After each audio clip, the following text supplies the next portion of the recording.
Christopher Musa,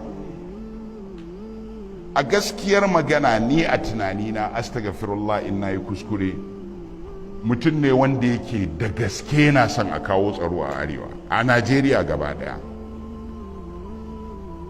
amma watakila abin ya fi karfinsa, amma yana so ya yi da gaske.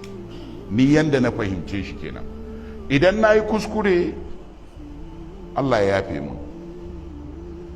Da yawa daga cikin mutanen da ke cikin gwamnati suna so su yi gyara, ba shi kadai ba, amma za su iya, wani akwai abin da ya tsare shi a gaban shi. In ba kai shugaban kasa ba ne, ba ka da daman kai wani abu. Shi kuma shugaban kasan, ko kai shugaban kasa ne a irin wannan setup na demokradiyya, kana da kai ma iyaka. Ana cewa executive president ne shi, kaman bai da iyaka. Wallahi majalisa tana iya sa masa iyaka, sai dai in ya fi su jajircewa da iya siyasa.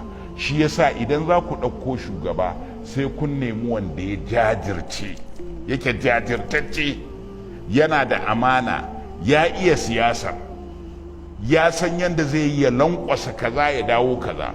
To in kuka samu ƙwararre wanda yake so kuma ya yi, to za ku iya kai damo ga harawa. Amma idan ba haka ba, wallahi kuna kawo shi yana zaune illa iyaka ya ta sa hannu iya abin da zai ce.